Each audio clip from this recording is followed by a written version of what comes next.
There aren't many memories that top the excitement of waking up on Christmas morning. Now that we're older, you can still capture a piece of that joy by surprising everyone on your list with peppermint roses from 1-800-Flowers.com. Right now, when you order 12 peppermint roses for only $29.99, 1-800-Flowers will give you an extra half dozen roses and a vase absolutely free. That's up to 40% off the original price. Peppermint roses are the perfect holiday surprise for the special people on your list. This beautiful bouquet in a rush of holiday white and red roses will leave your loved ones stunned without spending a fortune. It's the best of both worlds. Amazing roses at an unbeatable price. These gorgeous roses from 1-800-Flowers.com are picked at their peak and shipped overnight to ensure freshness. 12 peppermint roses for only $29.99, plus another half dozen roses and a vase for free. It's an unreal deal, but it expires Wednesday. There's 1-800-Flowers.com, and then there's everybody else. You know who I trust and depend on for life's most important moments. To order 12 peppermint roses for $29.99 plus another half dozen roses and a vase for free, go to 1-800-Flowers.com/Wingo.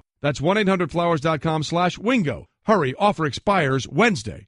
Considering home security? Consider this. For 140 years, ADT has helped stop more crime than any other home security company. The yard sign isn't just a sign, it's a line in the sand. It's no wonder 5 times more people choose ADT to protect their homes. Visit ADT.com to learn more. For license information and terms and conditions, visit ADT.com.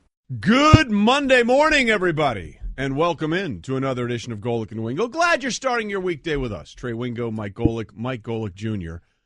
If only we had some things to talk about today. Oh, my gosh. It's just, every once in a while, you see all the stuff in front of you. Like, can we parse this out? Wouldn't it be great if we could move this along a push little bit? some things off till Tuesday or Wednesday? Well, suspension will get pushed off till then. Yeah, we'll have some of that to react to. I thought the same thing. I turned on the mic for first and last this morning, and I went, Tuesday is going to be such a depressing letdown compared to this because we are jam-packed. Well, we could have the greatest Monday night game of all time tonight.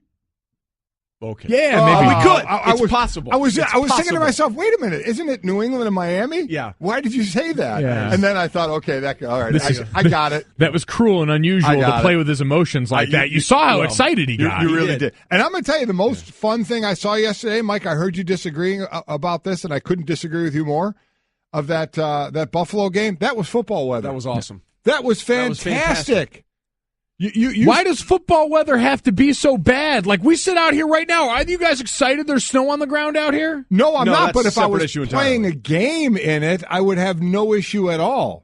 You were playing a game that you had worked all week to prepare for the way you did, and you worked so hard. These are the things that we're going to try and do and exploit matchup-wise to this team, and you get all out there all of a sudden. Like, maybe it works for us because we were, like, so bad compared to everyone else that it brought everyone down to our level. But if you're the rest of those guys, like, you worked hard for all that, and it's a game that's going to probably come down to a bad snap or a botched special teams play or Adam Vinatieri having his line kick off snow so he can just get a kickoff. It was awesome. It was fantastic. And I'm going to tell you the best reason why right now, and I think you would agree, because what is the one thing players, well, I know you and I did, and most players do, what do you dread most after your game the next day? You dread film, right? You dread what film is going to look like. You know what you're not getting after this? You're not getting yelled at. What? You're not getting yelled at after this game. Wow. That is a big, you can play this game resting with ease, knowing that the next day your stomach doesn't have to churn before you go in, knowing that play in the first quarter, that play in the second quarter, those 3 plays in the third quarter, you don't want them showing up on tape. And now, no big deal. It was in a foot of snow. Well, not only that, but if there was film, you couldn't see anything anyway. That's exactly right. I mean, exactly right. It was impossible. Some of the views that you got, especially in the first half, you're like, I can't see anything that's happening out here. No idea. Yeah. Am I right, though? I tell you what, I've never been so completely undone by one point because you're absolutely right. You go back there, kick your feet up. All right, so what are we doing for next week, Coach? Trey, I'm telling you, players during the game, you will have a bad play, and you will literally think about, while the game's going on, right, you'll think about the next day and when that's going to show up in film. You have no worries like that in that game. It's a beautiful thing. That's why you saw the snow angels, everything else. You're right. Everyone's out there like, guys, we get paid and we don't get yelled at. This is awesome. That's my reason. Stress-free Monday. There you go. Coming for both the Bills and the Colts. We are presented by Progressive Insurance. All phone guests join us on the Shell Pennzoil Performance Line. Among the guests coming up, Jeff Saturday will be in here to talk about all the things that went on in the NFL. Michael Kay from the Michael Kay Show will join us at 8 o'clock Eastern to talk about the big trade to get Giancarlo Stanton to go along with Judge and everybody else there. It's just unbelievable. Dan Lebitard will join us on the other end of that at 8:10. I'm sure there's a different reaction down in Miami to this deal. And then Ryan Clark will be here at 9:30 as well. Plus, depending on what side of the state you're on in Pennsylvania, you're either elated or devastated with what happened. But we'll get you caught up on everything right now as we begin. It's time for Off the Top. Whether you like it or not, it's just beginning. With Golic and Wingo. All right, we start off the top with what we were alluding to with the state of Pennsylvania. The Yinzers very happy. Steelers rallied to beat the Ravens 39-38 and clinch the AFC North. Ben Roethlisberger became the first player in NFL history to throw for 500 yards in a game 3 times. Yeah, he was tied with Drew Brees. They had done it twice. Who thought this game with the Baltimore Ravens was going to be an offensive shootout? Are you kidding me? The Steelers need a last-second field goal to get this win. And I remember when we talked about Ben the first couple of years in the league, they had a really good running game and an excellent defense. And it was like, okay, Ben, if they throw it 20 to 25 times, you might be in trouble. We want Ben to throw it in the teens. Ben threw it 66 times last night and had 44 receptions. I would say he's grown a long way since those years of where you can count on him now. Incredible. Antonio Brown, 11 catches, 213 yards. Le'Veon Bell, over 100 total yards. I mean, and add Boswell to another one of the Bs, their kicker, who's doing a fantastic job. But what a stunner, this being a shootout. Turned out, unless you're a defensive player, it was fun to watch. Yeah, another game-winning one for him. As you mentioned, a lot of stress for the defensive players going into film the other day, especially on Baltimore. That had really been the only place for them to hang their hat as a team this season. Maybe that and special teams as well, knowing that's Harbaugh's special. But wow, this Pittsburgh Steelers team, you want to tell you what makes it easier for Ben is having Antonio Brown and Le'Veon Bell both go for over 100 scrimmage yards for the 4th straight game right now. This is what you always hope for, having this group on the field for extended amounts of time at the same time. And if you can carry that into the postseason, Ryan Shazier replacing him on the field is going to be done, as they said, linebacker by committee. That defense a little weaker because of it. But man, with that kind of offense, it's going to be really hard for anyone to muster up enough firepower to beat them. By the way, what a great scene it was. They were FaceTiming Ryan Shazier, and you saw Shazier in the hospital so happy that that was very cool. Again, there was some progress made with Shazier over the week, so that's certainly good news. But when you talk about the killer bees now, you got to put Boswell in. Yeah, you do. The kicker. Let's just go through their last few games, okay? Last second field goal to beat the Colts. Then they destroyed the Titans. Last second field goal to beat the Packers. Last second comeback win over the Bengals, and then, of course, a last-second kick once again last night, 39-38. Boswell has become as much of a killer bee as anybody else. Yes, he has. And the expectation is for New England to win tonight, and then next week in Pittsburgh, 4:25, Patriots at the Steelers. That's going to be probably for home field advantage throughout the AFC. Really cool stuff. One of a lot of great games coming up next week. We continue. Off the top. And the Chargers do it again. The Chargers improved to 7-6 with a 30-13 win over Washington. According to the Elias Sports Bureau, the Chargers became the 7th team in NFL history and the first since the 06 Titans to move above 500 at any point in the season in which they started 0-4. Just amazing. Phillip Rivers, 319 yards passing, now has just about 49,500 career passing yards. He passed Warren Moon for 9th on the NFL all-time list. 6 for 6 for 221 yards on a touchdown and a touchdown on passes, traveling at least 15 yards down the field.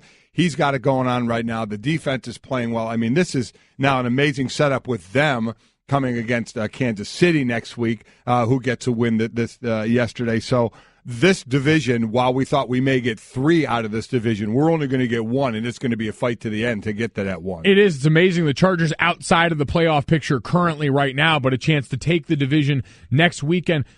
Feel better for anyone than Keenan Allen in all of this, a guy who's dealt with so much injury the last couple of seasons and is having an unbelievable year, one on par with what we always thought his skill set was. And we asked this question on Twitter this morning right now based on what we talked about happening with Carson Wentz and the Eagles and the issues that they're going to face there and get into. And the Chargers, which team would you rather be right now? The Eagles or the Chargers? I think I'd rather be the Eagles because they're in.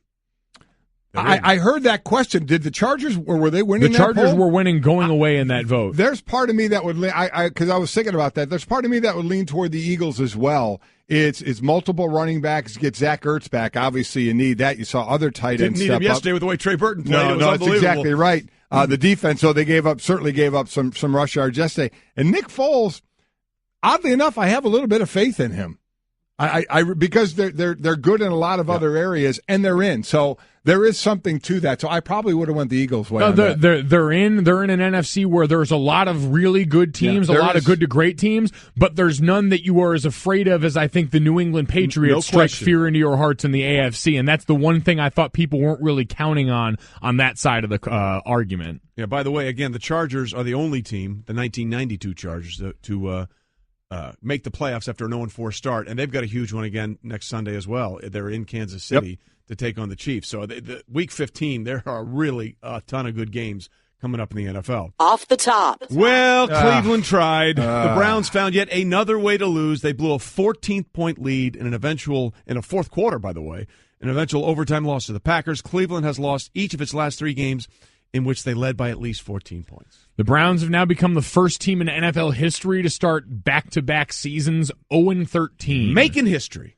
Making history. The kind of history, unfortunately, Dad, you and the rest of Cleveland are all too used to making at this point, at least in the current spot with the Browns. I heard you this morning. You were kind of conflicted, though. You don't want to see, and I'm with you, you don't want to see a team go 0-16. You don't want to see guys out there busting their hump, lose every single game.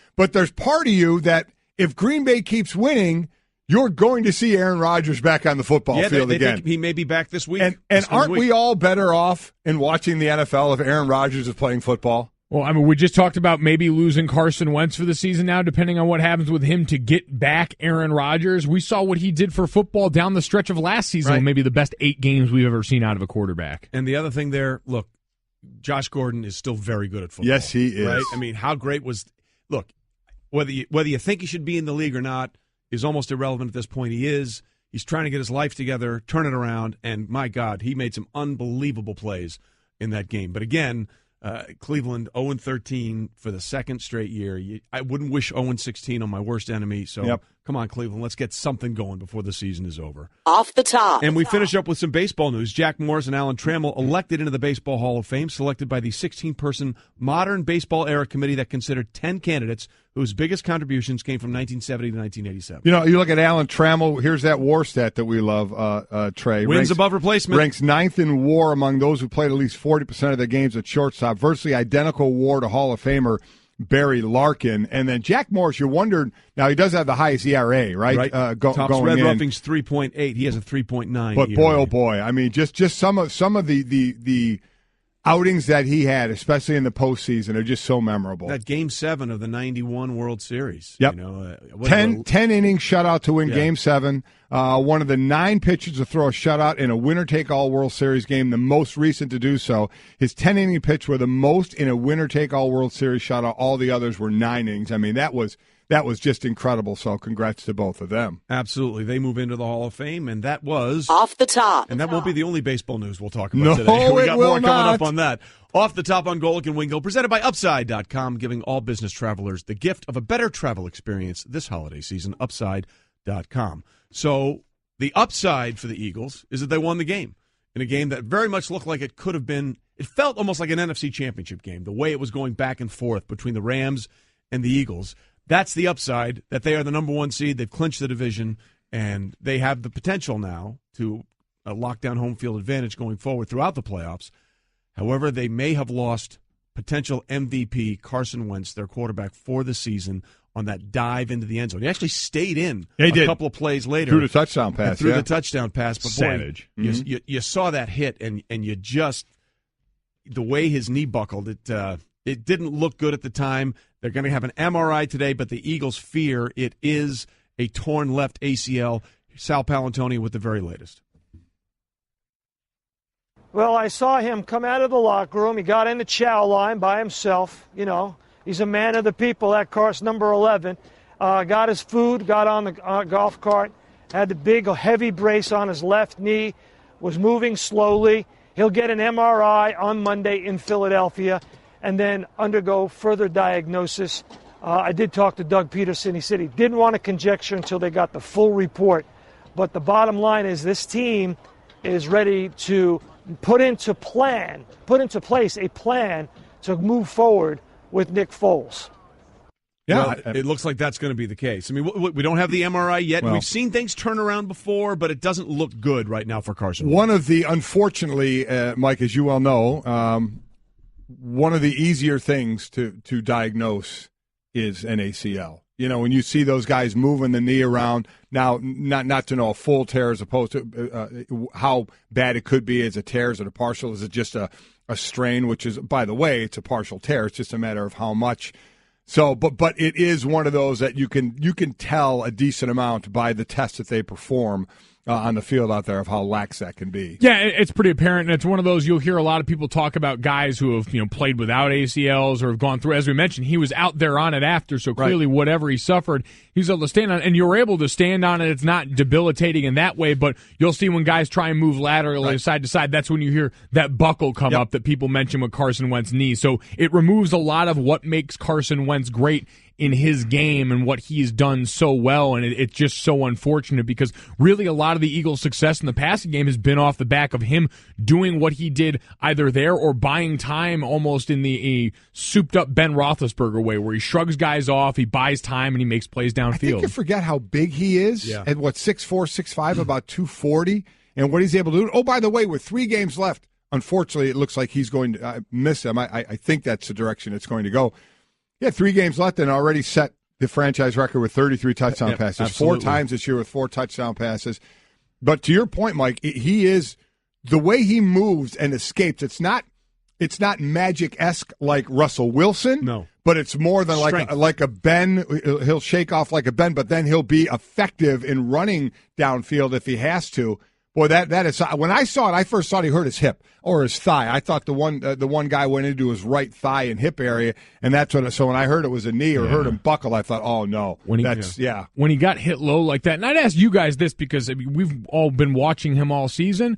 This felt a bit inevitable to me.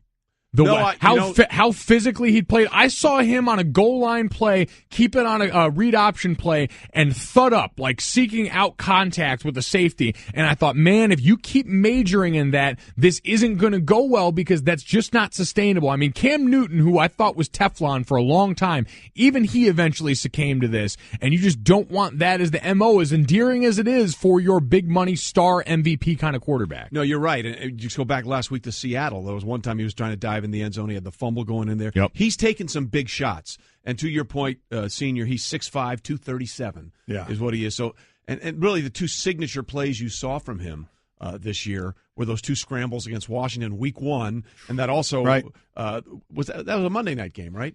Where he sort of escaped the pile and 3rd and 11, I think, and got the first down. So that's going to be taken away. Now, to your point, Junior, Phillip Rivers once played in an AFC Championship game with a torn ACL. Right. But the way Phillip plays is completely different, as you were alluding to, from the way Carson Wentz plays. Right. Yes, so that's going to change things. So now the question is, they've got Nick Foles, who, yes, a few years ago in the first year in the Chip Kelly era, went 27-2. Yes, he did. In terms of 27 touchdown passes, 2 interceptions. The question is now, do you have faith that Nick Foles can do enough with all those weapons on offense? And our Ryan Clark thinks he just might be able to.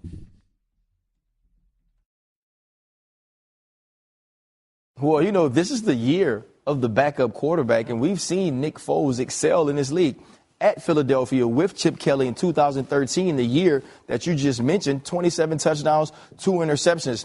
He can't do it the way Carson Wentz can do it, but he is a starting quarterback in this league. He's done it before. What you have with Nick Foles is a guy who's been there and seen things in this league. Is his ceiling as high as Carson Wentz? No, but you don't play him the same way. Doug Peterson understands this. This is why you have that stable of running backs. Right. You start with the running game, do you think good defense, change the playbook? And you don't change the playbook. Right. You change the play calling. Okay. You change what you lead with. Now they just need to lead with the run game and allow Nick Foles to acclimate himself into the offense and play off of that. Well, that's the interesting thing, because I thought Foles in that game, when he came into the game against the Rams, did the couple of things he had to do. He kept that one drive alive for the field goal, and then when they needed a first down to essentially run out the clock, I think there was 7 seconds left when the Rams got the punt back. He drilled a perfect 3rd and 8 throw. He did. Yeah. He did, and he had a couple passes that were off the mark a little bit, but that's going in as a backup. Now he's going to get all the reps at practice. He'll be the starter, and why? I oddly enough have faith in him, and I guess I really shouldn't say it that way, is because you have Blunt, you have Ajayi, you have Clement, the 3 running backs, you have Alshon Jeffrey, Zach Ertz coming back, you need him to get back, Aguilar, Torrey Smith, Trey Burton, and what he did some yesterday in filling in for Zach Ertz. You have multiple weapons for Nick Foles to get the ball to. Now, we'll see what goes on the O-line. They used 3 left guards yesterday, so you got to see where you're going on that offensive line. And the defense, certainly, now you're going against a really good offense in the Rams to give up that many points, but the defense has played well this year. So I do have some faith that Nick Foles can continue to lead this team well. Yeah, the place that gets interesting is it's this late in the season. The advantage you have is, like you pointed out, you've wrapped up the division already, so you've got that post secure. You are in the playoffs right now. The thing I'm concerned about is all of those guys you mentioned, all those weapons, it's predicated on relationships. And we know how much time quarterbacks spend with their receivers and those weapons, making sure that they've got timing down, they've got an understanding of where these guys are going to put the ball on certain plays, and we just don't know what that looks like with Nick Foles, and if that's something that you can realistically take care of down the stretch of the regular season here, already with Week 15 breathing down your back next week. One thing they lose for sure, Trey, is that mobility that Wentz had from Foles. Well, that's the thing, making chicken salad out of what. Yep, exactly. That's the thing that Wentz has done on a consistent basis, and I think you just got to understand that that's probably not going to happen. Yep. And, by the way, on the other side, sets up another huge game, Week 15, the Rams in Seattle. Yes. And now you're talking, the Rams have a 1-game lead, but remember, they've already lost their home game to Seattle. So if the Seahawks win this coming week, then the Rams are looking at maybe a wild card down the stretch instead of winning that division. So Week 15, we had great games this weekend. There are going to be great games in the NFL's regular season in Week 15. All right, coming up, there was a controversial play late in the game that involved Seattle in Jacksonville. By the way, huge statement win for the Jags as well. We'll get into that. You guys disagree about this play, and we'll let you guys go at it. Family Feud here on Golic and Wingo. Hey everyone, Mike Golic here. Support for the Mike and Mike podcast comes from our friends at Rocket Mortgage by Quicken Loans. Chances are you're confident when it comes to your work, your hobbies, your life. Rocket Mortgage gives you that same level of confidence when it comes to buying a home or refinancing your existing home loan. Rocket Mortgage is simple, allowing you to fully understand all the details and be confident you're getting the right mortgage for you. To get started, go to rocketmortgage.com/Mikes. Equal housing lender, licensed in all 50 states, NMLS, consumeraccess.org number 3030. Life happens. With ADT, you can feel safe with an ADT starter kit professionally installed for only $49. Call today and install an ADT starter kit that includes security panel, keypad, key fob, entry and motion sensors, and for a limited time, get a camera included and installed at no additional cost. That's a $449 value installed for just $49. Requires 36-month monitoring contract, QSB, and EasyPay activation. Early term fees may apply. Certain marks excluded. License available at ADT.com, Florida EF001121, UVZF1669. I'm just rhythmically bouncing in the chair now as we continue on Golic and Wingo. I wasn't going to say dancing, rhythmically bouncing in the chair. We are presented by Progressive Insurance. All phone guests join us on the Shell Pennzoil Performance Line. Go ahead and hit us up on the Twitter feed at Golic and Wingo. We put up the poll when it comes to football, snow or no snow. Snow or no. I can't wait to hear that. Another quick Twitter about the injury. Without Wentz, Jeff says the Eagles will be the Packers. He's such a crucial part of that team, they might end up losing out. I completely disagree with that. Their last 3 games are at the Giants, home to Oakland, and home to Dallas. And I think there's just more weapons. There's more weapons, and I honestly trust Nick Foles more than I did Brett Hundley starting out with this, and between the running backs and the receivers and that defense, I think all around they're a better team. This always becomes interesting for the MVP debate then, because if you remove this guy and it's not a crippling result, then you ask, how can we in good faith have given him the MVP? Now, we always have this conversation, whether it's been the Patriots and people have tried to say that that's a system and you've had guys like Matt Castle succeed there. It's, well, this guy provides you with a Super Bowl ceiling. And with the ceiling that we thought that the Eagles had before, do we still believe that Nick Foles, can he get them by, or are they still capable of winning a Super Bowl with this guy at the helm without Carson Wentz? Well, look, yeah, other quarterbacks have had success in New England, but I think Tom is above the system. I would say so. Listen, I heard enough of that system argument over the past year by stupid people who are wrong and stupid, but it still gets made there. And the point that you have to constantly remind them is that team is not the Super Bowl favorite every year if Tom Brady is not in the lineup. Well, he's that good. We actually, we do this thing on Mondays on NFL Live called Overreaction Monday, because everyone sees whatever happens this thing, and it's absolutely the most important thing, and it means everything's going to go forward like that way. And last year when they started without Tom Brady, we did this thing, and I said, put the camera in real close. Just remember, it's Overreaction Monday. The Patriots don't need Tom Brady to win. That was the whole point. Mm-hmm. Yeah, you do. And we'll see. Again, they're coming up to finish up the Week 14 tonight. They will be in Miami to take on the Dolphins. But, of course, there was another Florida football team that first of all, Jacksonville's signature win, no question about it. This was a statement game for them, and they came out there and took down a team. Kudos to Blake Bortles. Yes. He played well in this one. And he's played very well for the last few weeks. But that's not what people are talking about coming down to the end of the game between the Seahawks and the Jaguars. There was a situation late in that game. It was a 6-point game, and the Jaguars were attempting to kneel down and run out the clock.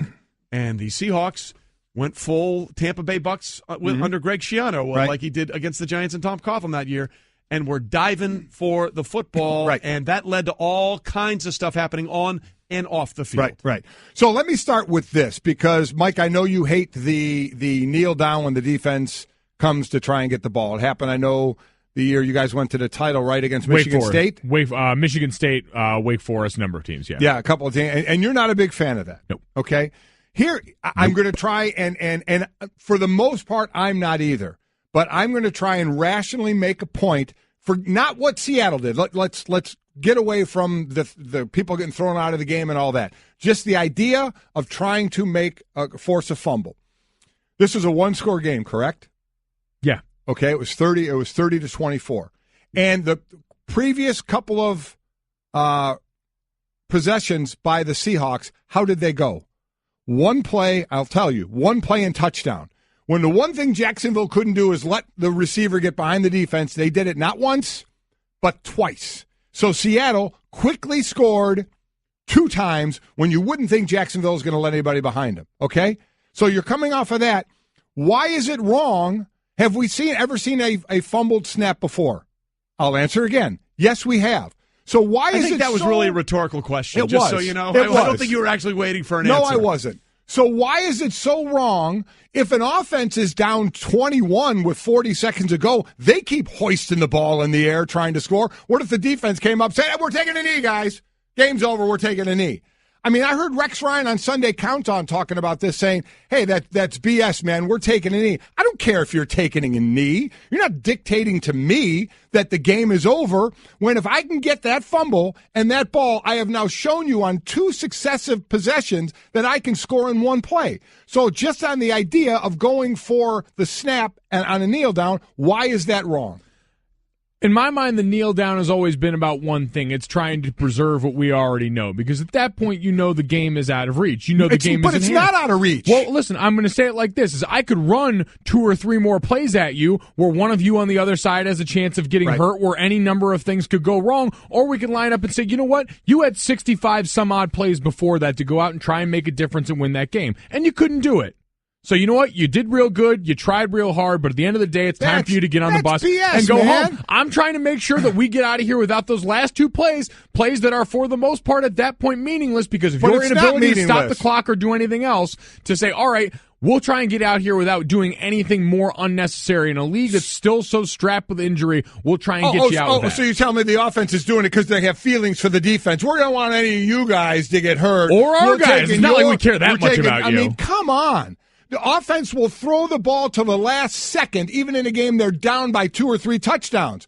What is that doing? I'm just saying. Wait, let me answer the question. Go ahead and keep asking rhetorical questions. No, this is a rhetorical question. If you're down 21 with 40 seconds to go and you're lofting up bombs, isn't that the game is basically over? You've lost. Aren't you putting your players at risk for injury? Nonsensically, why should you be doing that? You've already lost the game. Because they've got control of the ball. Hold on. It's Golic and Wingo on ESPN Radio and ESPN2. Continue. Thank you. Because they've got control of the ball. So because I understand defense would relish this kind of control, but it's not control that you have. And this is a construct that we have for a reason. People didn't just come up with the idea of the kneel down because it felt fun, because it was something different, because they were bored in meetings. Why do you dictate when the kneel down is? Because they have the ball. So that doesn't mean that we on the other side, okay, cool, you guys won, we'll just go ahead, we won't do a thing. For the most part, I agree. They just scored 2 times in 2 plays. What if they luckily get a hand in there and dive in low and get a hand and get the ball and have a chance to score? I can't believe people think that's wrong. So we're just going to fundamentally continue to disagree about that. I guess what I'm saying, its mere existence is an indication that at some point in time there was an agreement between both sides that this was the international signal for it's over. No, that's no way. Then how did nothing is over until we say it There's is? no way a defense Was it over when the Germans bombed Pearl Harbor? They bombed Pearl Harbor? Forget it. He's rolling. Yeah. That wasn't this equal thing. Then you guys just decided to do it. But then somewhere along, they wouldn't have done it if the defense had all unanimously said on the other side, you know what, fine ball. We're just going to keep finding ball to the end of the game. As I said, at some point, defenses went, you know what, yeah, it's done. As I said, for the most part, I agree. There's no need to do it. But when a team just scored on one play, got the ball back, scored on one play, why is it so wrong to try and actually get a fumble? Why is it so wrong for them to try and get a fumble when they just scored on one play 2 times? That's great. Swipe at the ball. You start all this knee divery. No. Then, but that's what it all turns into. No. Okay, it did in this case.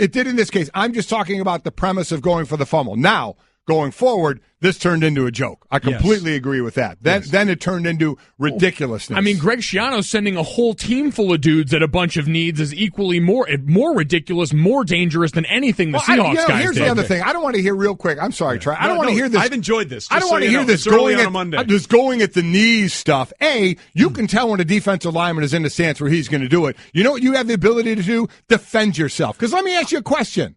When you're on goal line, where are we going as a D-line? What are we doing? We are driving through your knees. So you know we're doing it then, and you don't seem to complain about it. So quit complaining about that and just dive on top of it. So it's Bush League what the Seahawks did yesterday, but all of that is fine. I'm struggling to see a major difference between the two. What they did afterward, going for the fumble, I don't think was a problem. What they did afterward was horrible. And we'll get into that in a minute. By the way, I'm glad you guys could get this off your chest. This is what we're here for you two to vent, so things are better when you're here away from each other. A couple of things. I do find it interesting, your perspective as a D lineman and your perspective as an offensive lineman may be shaping the construct. There's no sort of personal bias in this at all. Just a little bit. No. And I know that there are going to be some people out there. What do you mean the Germans didn't bomb Pearl Harbor? Kids. Animal House. Rent it. You'll thank me for it later. That's exactly right. It's probably on Netflix through or to something. that. Yes, I'm sure you can find it somewhere. Coming up, we had a player that almost climbed into the crowd and fought a group of fans because of what these two were just beefing about, and we'll get into that next. There aren't many memories that top the excitement of waking up on Christmas morning. Now that you're older, you can still capture a piece of that joy by surprising everyone on your list with peppermint roses from 1-800-Flowers.com. Right now, when you order 12 peppermint roses for only $29.99, 1-800-Flowers will give you an extra half dozen roses and a vase absolutely free. That's an amazing offer. To order now, go to 1-800-Flowers.com/Wingo. That's 1-800-Flowers.com/Wingo. Rolling on with Golic and Wingo on a Monday morning. Glad you're here with us on ESPN Radio and ESPN2. Trey Wingo, Mike Golic Jr. here for the first hour today. And, of course, we just had an epic family rant with the two of you about whether or not it's okay to sort of dive for the ball in a one-possession game when the other team is attempting to kneel down. Right. However, that sort of led into other things that happened between the Seahawks and the Jags, including Michael Bennett rolling into the center of Jacksonville, not once but twice, and that set off a melee. There were punches. There's going to be all kinds of stuff coming from the end of that game. Yeah, there is. And it got out of hand quickly. That's why I was separating the thought process of the kneel down away from this one, because it got away from people. This turned into emotions of a game, of a hard-fought game that Jacksonville was going to win. And let's be honest, because there's a lot of tweets that says Pete Carroll doesn't have control of his team. Pete Carroll lets his players do their thing. He always has. He's not going to change. That can be good and that can be bad. And this turned into the bad when you kind of let their guys kind of have their own personality and it's not reined in. You let them be them. You can get something like this in an emotional moment. Yeah, the term front runner has a really negative connotation, but I don't think you need it for a group that's been champions. Right. Like, they can be front runners and still be capable of being champions, but this is a team that sort of self-destructs when they lose. They don't lose often in this way, but when it happens, it usually looks ugly like this. Well, speaking of ugly, a couple people were tossed from this game, including Seahawks defensive lineman Quentin Jefferson. Yeah. And as he was in the process of being removed from being tossed, some things were tossed at him from the stands on more than one occasion, and he almost went into the stands to try and get at some of those people who were throwing things at him, and afterwards he spoke about why. I don't know what I'm supposed to do. Like, I'm a human just like anybody else. Like, I'm a man just like the other man in the stands, and not unless somebody disrespect me, throw a beer on me. Like, just because I'm playing football, I'm still a human being. I'm still a man, and I'm out there playing a game. And at the end of the day, it's a game, and I'm a man. I'm not going to let somebody disrespect me like that. Going into the stands, do you think that was the right call? Would you still? I don't know. Was it the right call for him to throw a beer on me? It absolutely wasn't. I'm just wondering if it was the right call for him to throw a beer on me. I'm just saying. Neither one of those things were the right call. No. Let's be clear about that. But look, that came close to being what the Malice at the Palace was a few years ago. What 13 years? Been ago? a while. Yep. Yeah. That was close, and whoever, if they can find that fan, get him out. I think they did. I saw security going up into the stands. Yeah. I mean, get that guy out forever. You should never be able to throw stuff like that on the field. Yeah, but we know that's kind of an impossible thing to enforce, given the secondary ticket market and all the ways that you can find a way into the game. There's no easy way to police this, and it's one of those things. You bring up Malice in the Palace. Is we never want to see that kind of violence, especially with the customer of the game as a league. That's not really what you want. But man, there are times when I would really like a stern reminder that you are not safe to do whatever the hell you think you're entitled to do just because of this invisible barrier that you put up between yourself and the guys out there, where it feels like, and you saw Jefferson kind of struggling with it, there's a feeling like the crowd has some sort of ownership over what they're allowed to say and do to you, and it's demeaning and it's demoralizing if you're a guy on the field that's trying to cope with that. Listen, it's very easy to say, and what should have happened, he should have just kept walking into the tunnel even after something was thrown at him. But with listen, I've talked many times how I walked toward our own Eagle fan for something he said about our punt returner, let alone not even get something thrown at when you get emotional. So think about how charged he was. Right. Again, the smart thing would have been to keep going, but you're emotionally charged, and then so it's wrong for him to go to the stands, and it's unbelievably wrong for fans to throw things. I'm reading tweets. Great job by Jacksonville fans sticking up for their plays. That's not sticking up for your play because at the end of the day, they're both wrong. Right, so that person should get tossed, and whatever can happen to him, I don't know. I agree. I don't think you can kick them out for life. There's too many ways for them to get back in. But how about just a very simple, hey, you want them? Go on down on the fan. Go on down the field. You two, go ahead. Oh, yeah, we can identify you. Yeah. Come on down here and square up. Let's see how well this goes, because for the point of sticking up for your players, Leonard Fournette stuck up for his teammate. He went over there and he got in the face of the Seahawks D lineman because he was down there and he had to answer for that check himself. He wrote a check that only he was going to have to cash. All of a sudden, you throw that from the stands because you do it thinking you operate under the guise of total safety and total recusal from any sort of response on the part of the player. And that's not defense. That's cowardice. Sounds horrible to say, but I know you were thinking, and I was thinking it. All right, dude, go on down the field. Square up. We'll help you down. There he is. There's the gentleman you threw it at. Yeah, you guys, 1, 2, 3, go. There's the 300-pound lineman that you suddenly have a major beef with. Have a ball. I bet if that happened, it would be that line from Anchorman. I immediately regret this. That's exactly These right. These bears are massive. I'd like to say I'm sorry. I'm really sorry. The only thing, I'm sorry. Very sorry. Very sorry. I didn't mean to thank you very much. Now, the only thing the NFL can control, obviously, is Jefferson, and he's going to. They're going to nail him hard. Absolutely. And I get it. As emotionally charged as you are, and there were plenty of people trying to get him into the tunnel, and he was pulling away from them, trying to get up the wall there. So they're gonna come down hard. I mean, they should. I mean, that's just something you can't even get in the area of messing with, of going toward the stands. You know, it's interesting too, because lost in all of this was, again, a statement win for the Jacksonville Jaguars. Absolutely right. They gave up a couple of big plays late because Russell Wilson did Russell Wilson things, but look at Blake Bortles. Okay, This is 2 straight games now that he's thrown multiple touchdown passes and no interceptions, and he's completed 74 and 66% of his throws.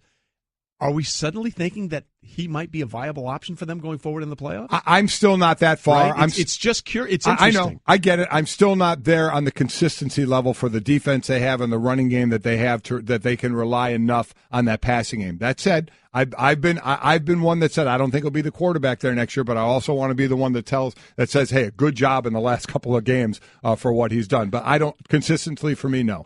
Yeah, he's not the reason they're out there winning games, but he's playing for his job next year. I mean, I think he understands that as well as anyone. Quick, just because I know the Martellus Bennett thing is probably going to warrant, you mentioned fines and suspensions. You think they can get away with suspending him more than one game after what they gave to Gronk? Oh, you mean Michael Bennett? Michael Bennett, excuse me, yeah. Well, we'll find out that there's been very little consistency in terms of how it works, because there's going to be something there, too, I'm sure. You're just asking for more problems if you give him any more than one game. It's again, that's the thing they got to talk about. We're going to have a new category next year, whether it's a suspension with an intent to injure. Right, right. You know, whether it was the Mike Evans play or the Gronk play or what we saw from Bennett. All right, that was Straight Talk Wireless, Nationwide's coverage on America's largest and most dependable 4G LTE networks. Junior, get some sleep. Yeah. You've been on quite the roll, my friend. Yes, you have. Coming up, we have protocol problems again in the NFL, plus a PR hit for a guy that really never had one in a 20-year playing career. That's next. If you stay with us, it's Golic and Wingo on ESPN Radio and ESPN2. Hey girl, have you done something new with your scales? Using new moisturizer? Nice. It really brings out the hazel in your eyes. Oh, hold on. Are you using whitening strips too? Your fangs look good, girl. Really good. A really charming snake charmer? Surprising. What's not surprising? How much you could save by switching to Geico. Wait, what? Have you been doing Pilates too? Geico. 15 minutes could save you 15% or more. There aren't many memories that top the excitement of waking up on Christmas morning. Now that we're older, you can still capture a piece of that joy by surprising everyone on your list with peppermint roses from 1-800-Flowers.com. Right now, when you order 12 peppermint roses for only $29.99, 1-800-Flowers will give you an extra half dozen roses and a vase absolutely free. That's up to 40% off the original price. Peppermint roses are the perfect holiday surprise for the special people on your list. This beautiful bouquet and a rush of holiday white and red roses will leave your loved ones stunned without spending a fortune. It's the best of both worlds. Amazing roses at an unbeatable price. These gorgeous roses from 1-800-Flowers.com are picked at their peak and shipped overnight to ensure freshness. 12 peppermint roses for only $29.99, plus another half dozen roses and a vase for free. It's an unreal deal, but it expires Wednesday. There's 1-800-Flowers.com, and then there's everybody else. You know who I trust and depend on for life's most important moments. To order 12 peppermint roses for $29.99 plus another half dozen roses and a vase for free, go to 1-800-Flowers.com/Wingo. That's 1-800-Flowers.com/Wingo. Hurry, offer expires Wednesday. With the Citi Double Cash Card, you get 1% cash back when you buy and 1% as you pay. That's like the joy of discovering the last donut. Ooh. And it has your name on it, literally, in chocolate sprinkly things. No way. Double the love with the Citi Double Cash Card. Apply now at Citi.com/doublecash. I got to give Travis a little love. We've been talking about the Seattle-Jacksonville game when Henderson got thrown out of the game and he was walking out and a beer got thrown at him by a fan. A couple beers did. Travis, and he's correct. He said with how expensive Jefferson, Jefferson. Well, with how expensive the beers are at stadiums, there's no way I'd waste one by throwing it at the opposing team. That's a fair point. Travis, that is an absolute fair point. That's a waste of $8. I got to tell you, it's funny you brought that up. There was a horrible scene, gosh, I want to say in 99 or 2000.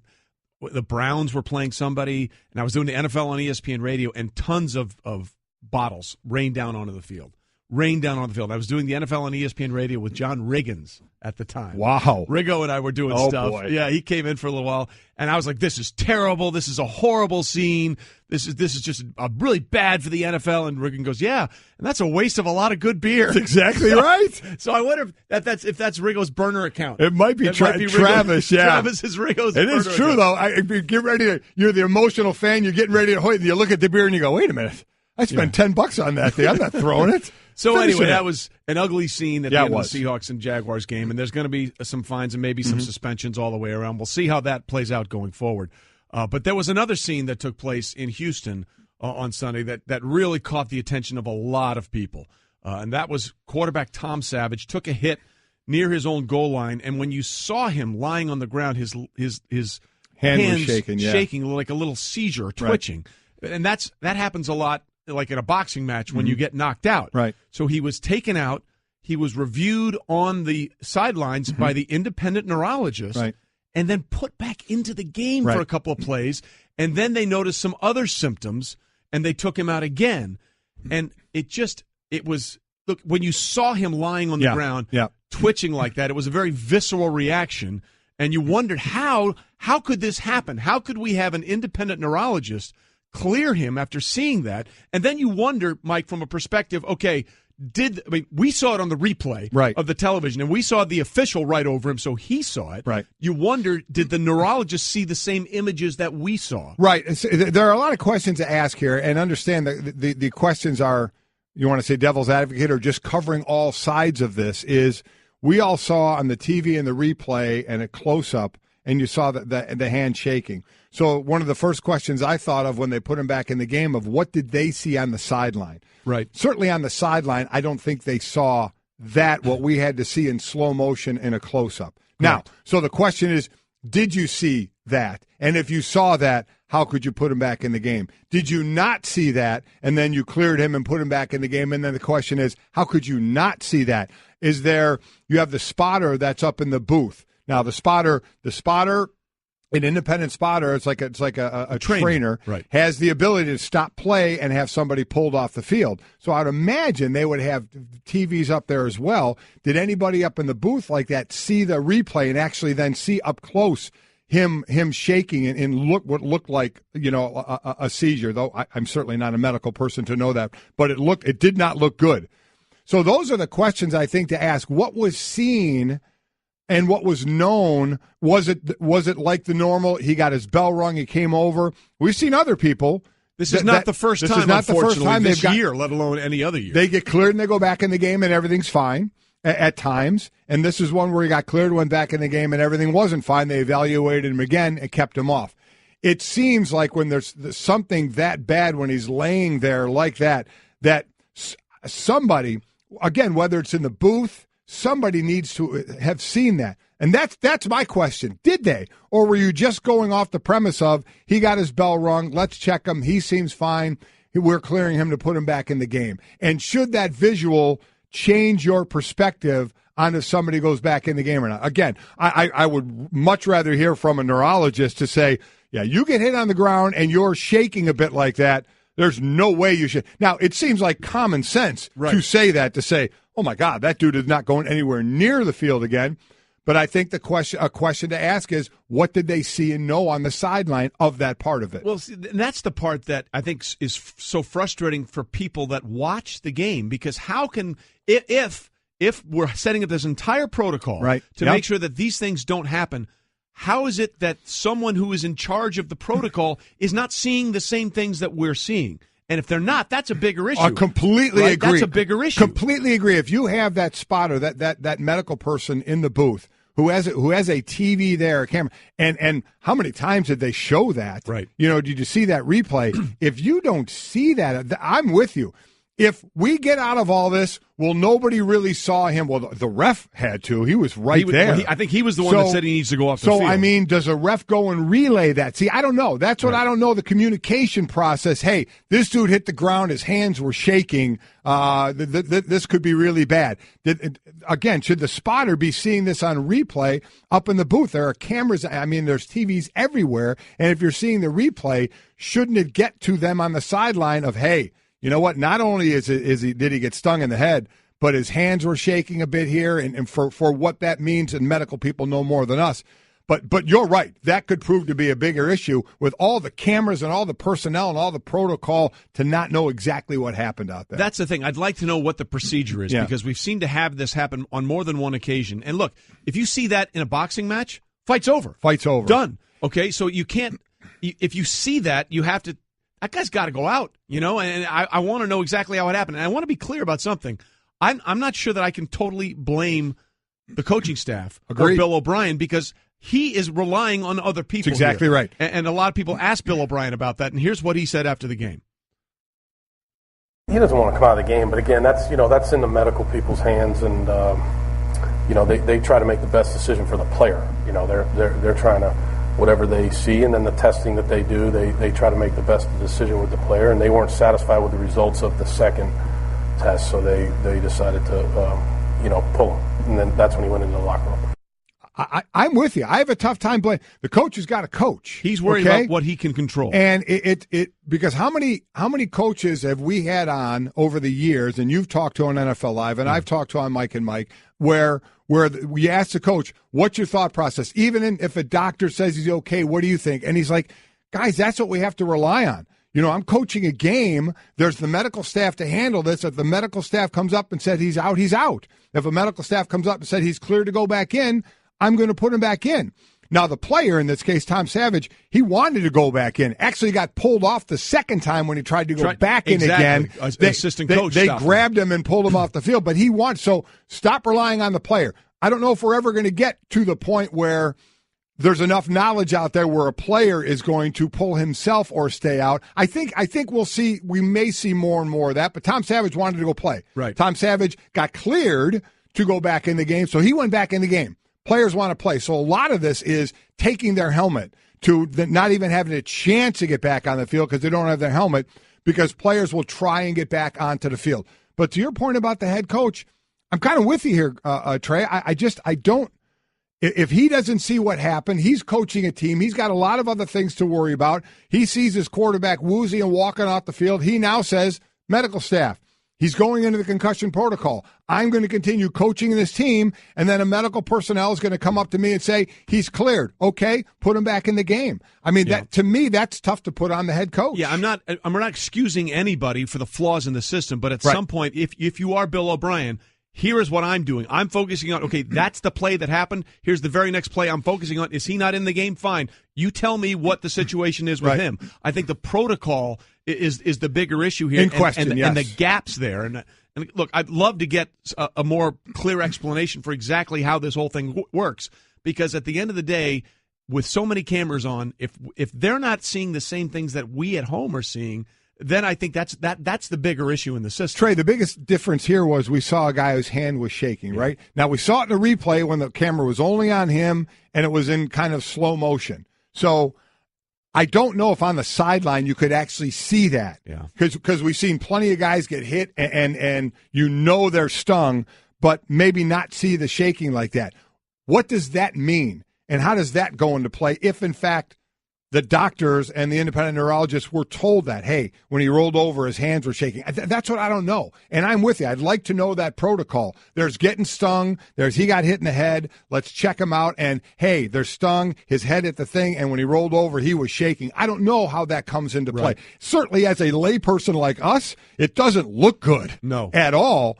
But I don't know the medical side of that to say, well, that now makes it more important to where he's nowhere near going back in the game, or that's part and parcel to hitting your head. That I don't know. Yeah. I don't know the answer to that, but that's where the questions, I'm completely with you, need to be on that protocol. And you brought up another thing, which is players policing themselves. I think that most every player wants to play. Yep. However, there have been times, I think Ben Roethlisberger a couple of years ago in a game, I think it was in Seattle, took himself out of the game. He did. But we have to understand there are players that will do that and there are players that won't, and that might depend on your status. Right. Okay? If you are Ben Roethlisberger, who's won 2 Super Bowls, has a $100 million contract, I think you're going to be much more comfortable saying, I need to take myself out of the game than a special teamer who may have had a head injury. And he's like, hey, man, I need to be on the field so I can keep my job. Right. And that's why it has to be completely away from the players. And we'll see how that goes forward, and we'll see if we can get some more information about what went down with the procedure in Houston. Golic and Wingo, presented by 1-800-Flowers. Capture the excitement of Christmas morning with 1-800-Flowers.com. When you order 12 peppermint roses for only $29.99, you get an extra half dozen and a vase for free. Go to 1-800-Flowers.com/ESPN. And speaking of flowers, it certainly seemed like the Marlins may want to send, or the Yankees may want to send the Marlins a bunch of flowers with what went down over the weekend.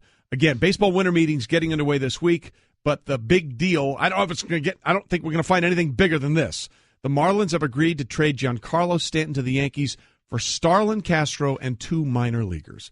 Stanton's owed, about $300 million over the next 10 years. I think $295, and the Marlins are picking, $30 million of that? Yeah. So the Yankees are on the hook for $265. He has the right to opt out of his contract and become a free agent after receiving $77 million over the next 3 seasons. Now, obviously, if you're a Yankee fan, you're ecstatic because now you have Judge and Giancarlo Stanton in the lineup, along with everyone else that of those young Yankee hitters. But if you're a Marlins fan, you're like, really? We're doing this again? And what makes it weird is the fact that the guy in charge of baseball operations down in South Beach is none other than Yankee legend Derek Jeter.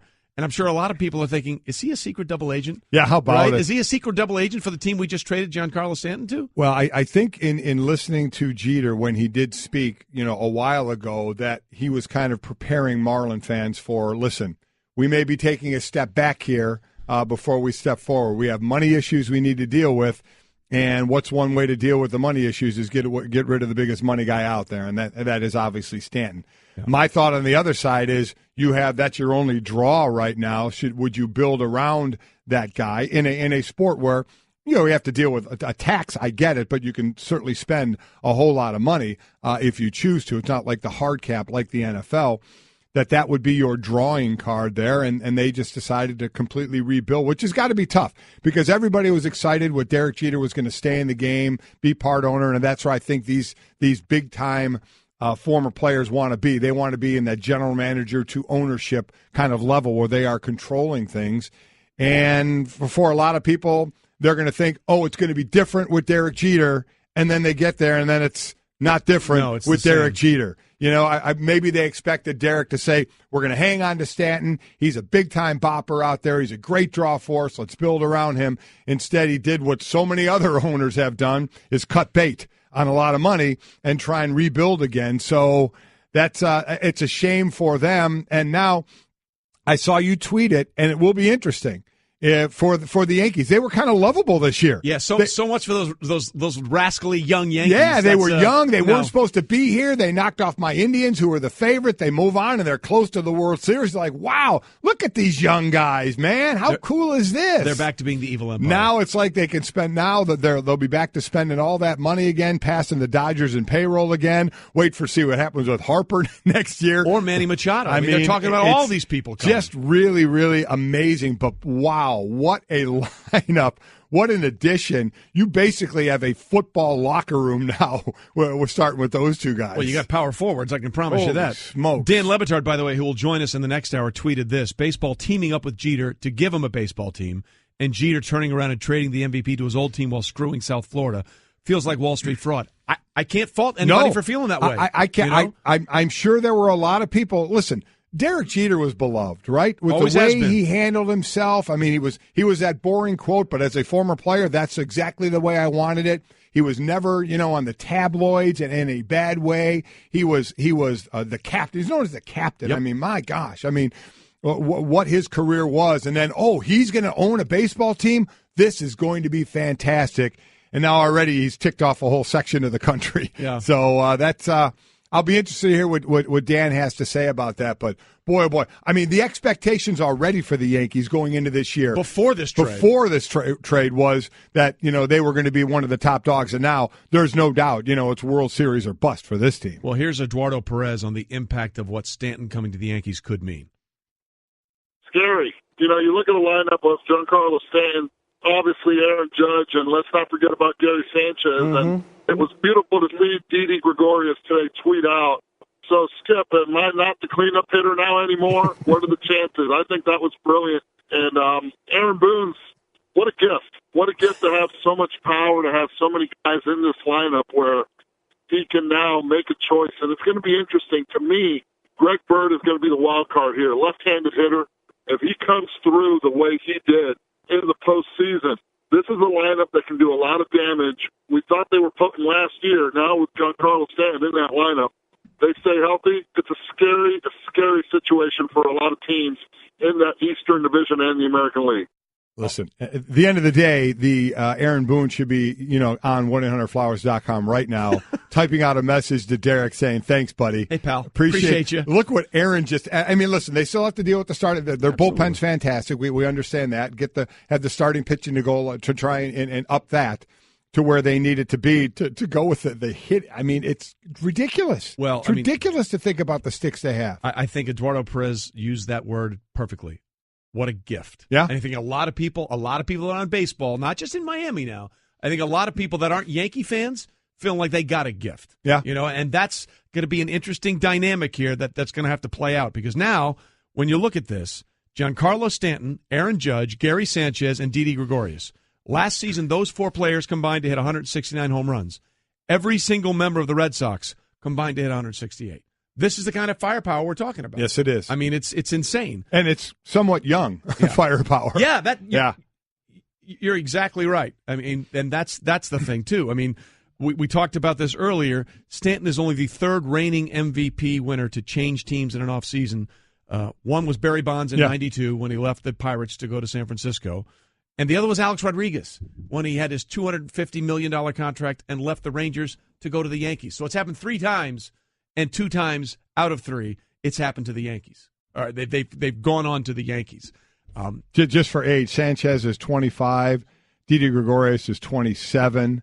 Obviously, Judge, he's young. He's only 25 as well. It's just crazy the youth they have on this team. Really is. Aaron Judge got into this. He tweeted at Giancarlo Stanton the line. It's a little clip, a GIF from Step Brothers, and this is the one. Did we just become best friends? Yep. That's pretty much what it was. That is awesome. Think about it. If you're Aaron Judge, okay, you're like, dude, I may hit 70. You protection is everywhere right now. So that lineup is crazy. And then Mike Trout also had quite a weekend. On Friday, he learned that the best player in Japan, Shohei Ohtani, will join the Angels. On Saturday, he got married, and today his Eagles were playing in L.A. and they won that game. Except the Carson Wentz thing is obviously going to deal with that, and that'll be something. I'm going to tell you, I'm looking forward to that. Pitching and then could be DHing as well. I'm curious to see what's going to happen. Me too, really am. That'll be, a lot of baseball talk this week. Again, winter meetings are getting underway. We'll have more on this throughout the week, and we'll have Michael Kay and Dan Levitard coming up in the next hour to talk about the opposite ends of this trade and how they both feel about it. Hey everyone, Mike Golic here. Support for the Mike and Mike podcast comes from our friends at Rocket Mortgage by Quicken Loans. Chances are you're confident when it comes to your work, your hobbies, your life. Rocket Mortgage gives you that same level of confidence when it comes to buying a home or refinancing your existing home loan. Rocket Mortgage is simple, allowing you to fully understand all the details and be confident you're getting the right mortgage for you. To get started, go to rocketmortgage.com/Mikes. Equal housing lender, licensed in all 50 states, NMLS, consumeraccess.org number 3030. Life happens. With ADT, you can feel safe with an ADT starter kit professionally installed for only $49. Call today and install an ADT starter kit that includes security panel, keypad, key fob, entry and motion sensors, and for a limited time, get a camera included and installed at no additional cost. That's a $449 value installed for just $49. Requires 36-month monitoring contract QSB and EasyPay activation. Early term fees may apply. Certain marks excluded. License available at ADT.com. Florida EF001121. Louisiana F1639.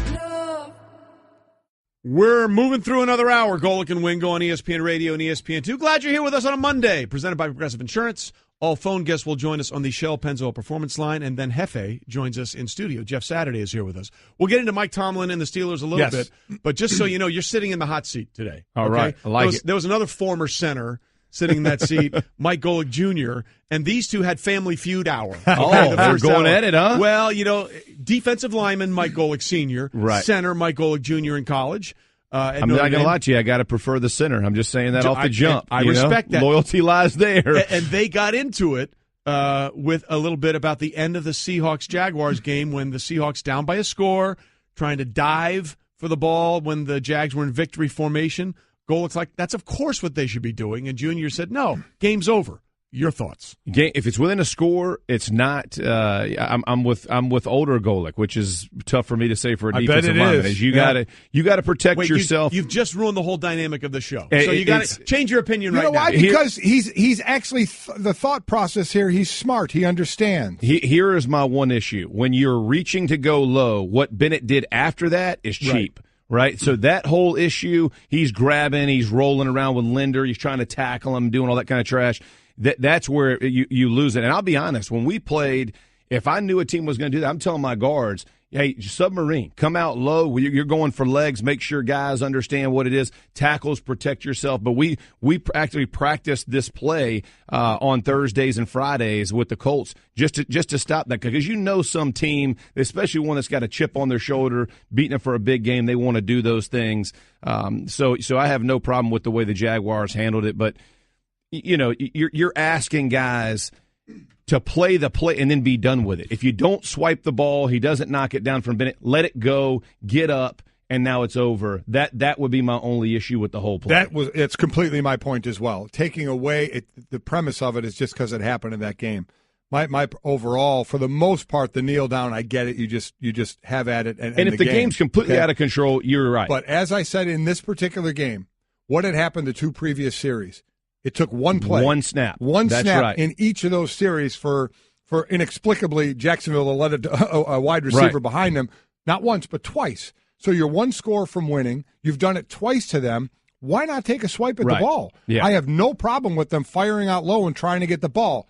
But then it ends there. If you don't get the ball, you don't do any more than that. And that's why I separated from what I saw yesterday to where it turned into what it did. And you and I both know this as well. When you go to the line of scrimmage, I'm just telling you this from 14 years, you know if they're taking the play off or not. Like, guys don't – I mean, there's a different stance that when you go up there, you can see everybody kind of huddles together, everybody gets down. They're barely putting their hand on the ground. Half the time the defensive line's not. If they get lined up, you better know to protect yourself. Well, don't you usually – because I've had teams come to the line and say, hey, we're kneeling down, we're kneeling down, and we would say, we don't care. Exactly. Or cool. No, 100%. We don't care. 100%. We don't care. Because you're walking coming at you. Yeah. I mean, you go up, you can tell right away if Michael Bennett's in a stance where he's firing out or if he's got his pads and he's taking them off and his helmet's unbuckled. Like, there's a completely different way about going. From my perspective, is you see him even a breath of hesitation as an offensive lineman, you fire out, because the last thing you want is your quarterback, you get knocked into your quarterback. That's really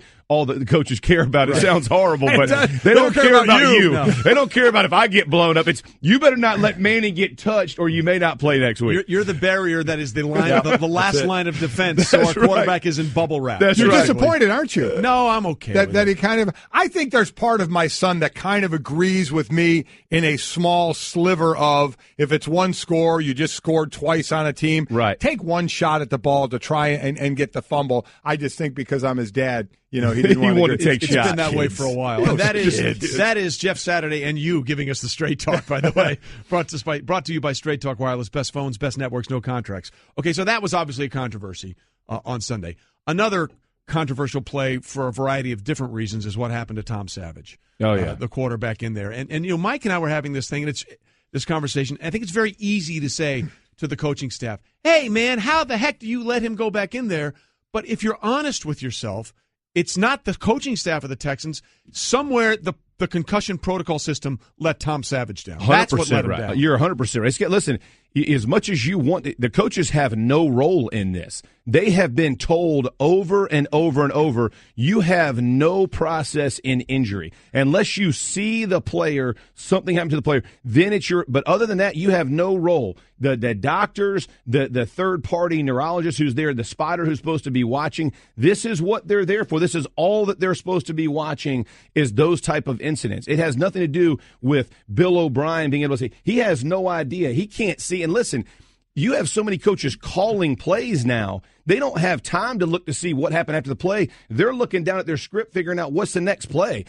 What's my next formation? What's my next personnel grouping? They're yelling things. They know they're backed up. It's all those things. It is not the coach's responsibility. Now, once he came off, if they told him, hey, he got wired up, he was knocked out because he went frigid hands, which is a kind of a telltale for all of us. Absolutely. From my perspective, the only thing that you would look at is The third-party neurologist got to stop it. He can't go back in the game. When he goes back in the game, you would just hope that that the other players, if they had seen it, that they would be like, hey, man, what are you doing back in? Because I don't know that they know. Because, again, if you're blocking forward, sometimes you turn around and all you see is Savage getting up. You really don't see all the stuff that happens behind it. And we all know from wrestling, boxing, you name it, when a guy goes out, he doesn't even know he's out. Right. He gets up ready to fight. Savage probably has no idea really what has transpired in this whole thing. And so just from all of those different levels, it's difficult to see how we keep having this same conversation. It's a third party's responsibility. The guy should have never had his helmet back in his hand, should have went into the locker room, or if he's going to stay on the sideline with no ability to get back in the game. That was my point, is what did everybody know? Because to your point, who saw that? The ref seemed to see it. He was standing, because we got to see a close-up of him in instant replay in slow motion. Yeah. Well, the sideline doesn't see that. No, exactly. So you don't know what they saw. Now, the spotter that's up in the booth, I'm sure, has a monitor there, and if they're showing replays, if he saw it, and then let him go back in, you question that. And if he didn't see it, then you wonder, why didn't he see it? Right. And then I even want to get down to the refs. What's the refs' responsibility in this? Because they're not doctors. No. And you don't want them to be. But he looked like he was looking right at Savage when Savage was his hands were shaking. Do you go over and you say, hey, not only is he dinged, but, man, when he rolled over, his hands are shaking. I don't know what that means. I'm just telling you what I saw. I don't know the responsibility of the ref in that case. I have no idea, but somewhere along the lines, something seemed to be missed there. You're 100% right. And, again, it goes back to the medical staff, which is the third party. I don't even mean the team's medical staff. The third party neurologist, that is his job to watch that. And it's not like this was a collision play where 3 or 4 guys are hurt on one play. This was one play in the back of the end zone where one guy is frigid. So let me ask you this. So what if the neurologist who's on the sideline never knew that his hands were shaking and just treated it like any other? I don't want to make it sound like any other, but, we see guys get stung all the time. The visual certainly makes it worse. Right. Yes. So what if he never knew about the visual, and we've seen guys go in the tent, we see guys get cleared for head, and we've seen him go back on the field. What if it was as simple as that, and because he never saw or never knew about any of the shaking? That would be a problem for me, as a player, because let me tell you, it wasn't like it was a blip and he pops right up. Right. He is literally laying there for a substantial amount of time. I mean, you're talking substantial, 10, 15 seconds. Enough to be seen. Yeah, exactly. Like that is your job, brother. Like it would be like me watching a play. Your job is to be involved in the play, not to watch the play. So if your job is to watch this guy and protect us, from my perspective, it's on him, man. Your job is to protect me from myself. That's why you're hired, and we pay your salary for that purpose. That's the thing that we can't quite figure out. And I'd love to get more clarification on how it works, but if they can't see the things that we're seeing, that creates a bigger issue. I agree. I'd love to get the answer to that. We're going to get your answer on a couple of other things, too, about what the injury to Carson Wentz means for the Eagles. Can we trust the Steelers? And is snow football the best kind of football there possibly is? We'll get into all of that. I just saved hundreds of dollars by switching to Geico. I've never felt more alive. Disclaimer. Geico cannot guarantee you will feel more alive. You either possess functioning respiratory and circulatory systems, or you do not, or you are a zombie. If you are indeed a brain-starved zombie and you would like to save money on car insurance, the Geico legal team applauds your excellent life choices, even in your shambling afterlife. But we strongly encourage you to visit geico.com or download the Geico app. Please stay a minimum of 500 feet away from our large and presumably delicious, delicious brains. Geico. 15 minutes could save you 15% or more. Another comeback win for the Steelers last night. Ridiculous. 39-38. It seems like they're in a shootout every week, and Chris Boswell saves them on a last-second field goal every week. And they're 11-2. They've won 8 straight games. They've won their division. Patriots can win their division tonight. They move to 11-2, and then we got a showdown next week. Then they match up. Week 15. Yep. I guess the question I have for you is, as good as the Steelers are playing, and they didn't have Juju Smith-Schuster last night, right? And they still threw for 500 yards. When push comes to shove, do we think they will be able to match up not only next week against the Patriots, but also when it may matter most in the postseason? Yeah, I think if there's anybody in the AFC, this is the squad to do it. I mean, you see that Antonio Brown, whether you're singling him, doubling him, tripling him, quadrupling him. It doesn't matter. Does not matter. It's like one of the most amazing feats that I've seen in football, that it doesn't matter how many guys are on this. What do you have? He had 130 or something like that yards just in the fourth quarter. Yep. It's insanity what he's able to do. And this is not a scrub defense. No. 500 yards throwing the ball against her. I mean, it's absolutely insane what they were capable of doing. And this is the fear that I think everybody had when the Steelers kind of were being built in the offseason is, how do you slow all these guys down? And the cool part of it is when you flip it over to the Patriots, same thing. It doesn't matter if Gronkowski's not there, Edelman's not there, Hogan's out. For some, whatever reason, they find ways to keep putting up points, keep sustaining drives, and staying in ball games. I would say the one issue for me and what I'm looking for most, I know we have the game tonight, but once these two teams play, Patriots defense, the back end against those receivers, how much they've improved from week 4 until now. And the communication, all that kind of stuff. Is Gilmore the guy that they thought he was going to be? Here's the test, right? Here's the test to see, are we going to lock this up? Malcolm Butler, who's going to be the guy that travels with him, or do they? It's going to be something to really watch. It's going to be a lot of fun. But they get rolling with Le'Veon Bell. And I've said this from the beginning. The offense has to go through Bell. As good as Brown is, as good as Roethlisberger is, now you throw Boswell in. Well, I'll just allow that to happen for right now, although it's iffy for me. I'm going to say this.